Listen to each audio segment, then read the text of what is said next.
and welcome to lesson 4 of language and technology. This is looking at communication by phone, and the yellow here is to explore the structures, benefits, and limitations of phone communication.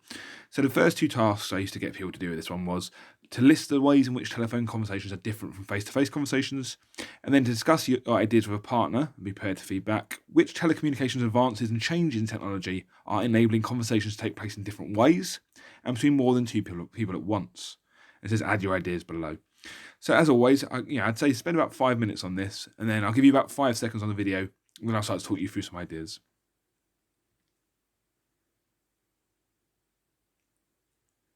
Okay, so for the first task, what you're looking at is, it's fairly obvious, some of these things. For example, face-to-face conversations, you can actually see the person you're talking to. When we say telephone conversations, we're more thinking kind of, I guess, the standard kind of using the landline, using a mobile phone, rather than, say, FaceTiming someone, for example. So you can see the person you're talking to when you're face-to-face, and you can't on telephones. Telephone conversations, there is the worry or concern, as always, about the quality of the actual line, perhaps. You can dip out. For example, if you're on a train, and you go through a tunnel, you might lose kind of the ability to talk to someone. Because you can't see someone when you're talking on the phone, obviously you don't know necessarily whether they're completely focused on what you're saying. They may be doing other things. It allows perhaps multitasking in ways that a face-to-face conversation doesn't really let you. And there'll be multitude of other things, but there are a few ideas you needed to be aware of. When it comes to the second task, changes, we sort of talked about one already, the idea that, you can use FaceTime and things like that. So you can add a kind of a multimodal element to the phone conversation that you couldn't in the past. Other ways is, so mobile phones themselves, the ability to converse with people when you're on the move. So, you can be anywhere and contact anyone. The ability to talk to more than one person, whether that's through sort of conferencing, whether that's through sort of other apps that allow you to have multiple people having conversations as you're talking to people, the ability to share links with them through chat engines and send files to them that they can look at as you talk. They all add different layers to what we could do before, and they make conversations richer and different to what they were in the past. So this is just thinking about like the limitations in some ways of phone conversations. So it's kind of looking at the idea of a feature of a phone conversation, as you see on the left, and then the contextual detail or the reason it might exist on the right. What I'd like you to do is just spend some time, so again, about maybe 5 to 7 minutes or so, matching the features of the phone conversation to the contextual details that might have caused this feature to become prevalent. So just very quickly, so you've got some speakers take extra care to speak clearly. Some speakers dislike discussing personal matters on the phone. Turn taking more carefully observed. Conversation begins with identification routines. Callers often feel obliged to explain, apologise, or justify their call, and maybe more repair sequences. Now, some of them, you could argue for more than one answer potentially, but I have got the answers on the next slide. So once again, after you spent sort of your 5 to 7 minutes doing the task, have a look at the next slide, and you'll see the answers.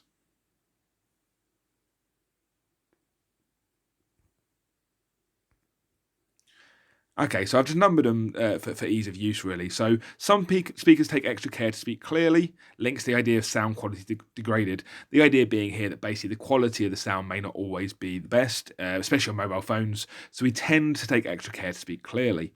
Some speakers dislike discussing personal matters on the phone. That links to the fact that the possibility that a call may be overheard, sort of quite straightforward here. We are often quite cautious, especially if we have people around us, about what we say on the phone because people can overhear it. Turn taking more carefully observed links to the lack of visual contact. The reason this might be the way is that when we talk face to face, we can generally tell when someone has finished what they're saying or they are inviting us to speak. And you can't always tell that on the phone, so we very, very clearly observe turn taking rules if we can. Conversation begins with identification routines. Now, this is one of those ones that could have gone for more than one potentially, but for me, it links to the idea that the call may be cold from one stranger to another. Cold calling is the idea that you call someone without them necessarily knowing who you are. You get a lot from sort of double glazing salesmen or other sort of energy companies phone you up. So there will be some form of identification. You'll say who you are, they'll say who they are, and that starts the conversation. This, for me, the call being cold may also lead to the callers feeling obliged to explain, apologise, or justify their call. But I've linked that to the idea of the identity of caller and respondent may not be immediately obvious to either. So the idea being that you might say, "Oh, I'm really, really sorry to waste your time, but I'm phoning for this," or "Oh, I'm really sorry to have interrupted you, but we're calling because of this." And again, because the identity may not be immediately obvious, you need to, impose upon someone what you're doing, but in a way that sort of justifies or apologizes what you're doing as well. And then number 6, it says here, maybe more repair sequences, and that links back to the idea that contextual factors, so physical movement, transport noise, the outside world, might cause interruptions or disruptions to utterances. Basically, you may need to go back and say things more than once when it says repair sequences, or you may have said a sentence and they may have caught the first part but not the end, so you might have to repeat the end. So that's what it means by the repair sequences in this example. So on the next slide, it says here, telephone conversations follow a specific pattern, just like a lot of regular conversation. However, due to the lack of face-to-face recognition, telephone conversations have their own features. So firstly, what do you think they might be? I've put that the answers are on the next slide. Just spend a few minutes. Like, what are the features do you think that we use within a phone conversation? How do we talk? It's one of those things that always really surprised me, that basically phone conversations take on pretty much the same structure no matter who you're talking to. Unless you're talking to a friend and it is just idle chit chat and gossip. Generally, most phone conversations have the same general kind of structure. So again, about 5 seconds before I go through it in the video, just spend a few minutes before that though, just thinking, what are the features?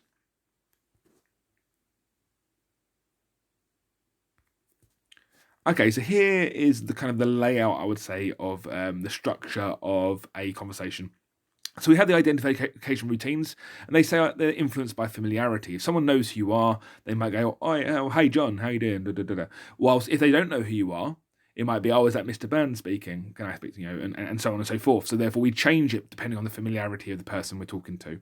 Call validation routines. "Oh, I'm just calling to talk about this," or "Oh, I hope I'm not like interrupting anything, but can I talk to you about this?" Something where you're trying to give the person. It says here politeness strategies.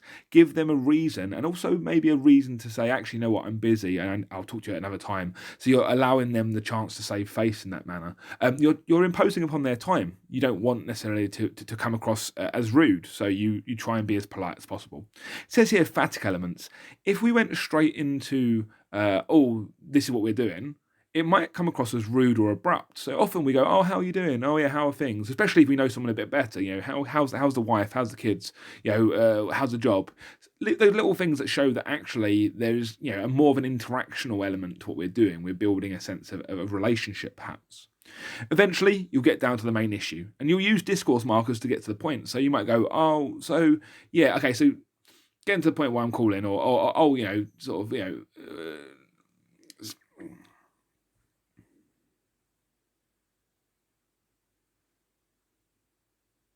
so why I was ringing you is, those little things that allow you to show that, this is kind of like the crux of why you're talking. Closing sequences, often a wind down comprising of some phatic elements and summaries of what's been discussed, including meta talk. So meta talk's an interesting one. It's that thing of, okay, so I'll call you next week then. Or, "Oh yeah, we'll chat sometime." Or, "Oh, it was good to talk, wasn't it? For the first time in a while." Those kind of basically words about talk is what we use to close a sequence where we're talking to each other. And then call termination routines, politeness markers. "All right, take care, see you later, goodbye." Those little things that kind of just mark the fact that we're being polite, we're being friendly, but the call is ending. A linguist, Emmanuel Schlegoff, it's just worth being aware of this more than anything else. That you don't need to necessarily know this per se, but it just says here that he categorized the beginnings of telephone conversations slightly differently. So he had the summons and the answer. So hello, who is it? Oh, it's it's John. Identification recognition. That's where the name and the reason they're there. Some sort of greeting, and then how are you? Like, how are you doing? "Oh, I'm fine. How are you?" "Oh, I'm fine as well." It's just a slight difference to the beginnings that we were talked about on the last slide. So, with that having all been said, this is a mobile transcript. So, two people talking on the phone, specifically a mobile phone. I would like you to spend 10 minutes just having a bit of a look at the discourse structure of the text. So, basically, like, how is this set out? How does it work? What are the implications of the technology on the language used? So, how does technology lend itself to the language being utilized by the two people? The context of the conversation and its relevance on the language used, and if there are any contextual differences between telephone conversations on landline versus mobile phones. So you're looking just at things like if there's overlaps, or if there's hesitations, or if there's non-standard forms or standard forms. Why are those things there? Annotate. There's no correct answer or anything like that. This is just more for your notes, and then we'll look at the differences between phone and mobile phone a little bit later on in the lesson.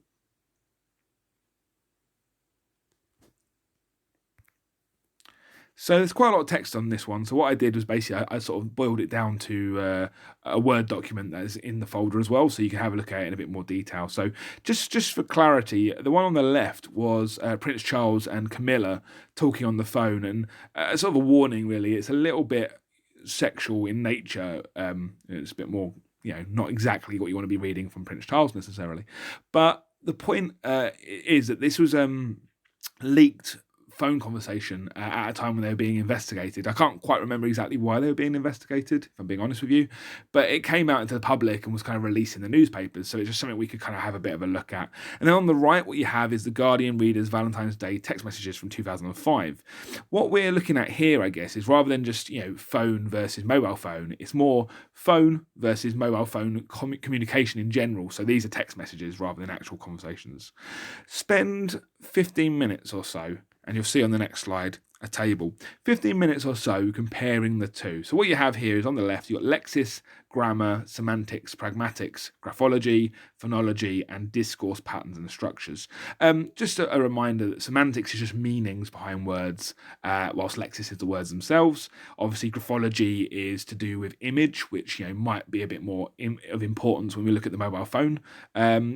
Text messages, and everything else is basically the language levels we looked at in the past. Now, they are not necessarily covering every single aspect of the language levels between those two texts. So just bear that in mind. What I'd like you to spend is basically spend 15 minutes or so just having a look. What do you notice? What do you notice? How are they different? How are they similar? What is it about the telephone conversation and the text messages that leads to language being used in a specific way?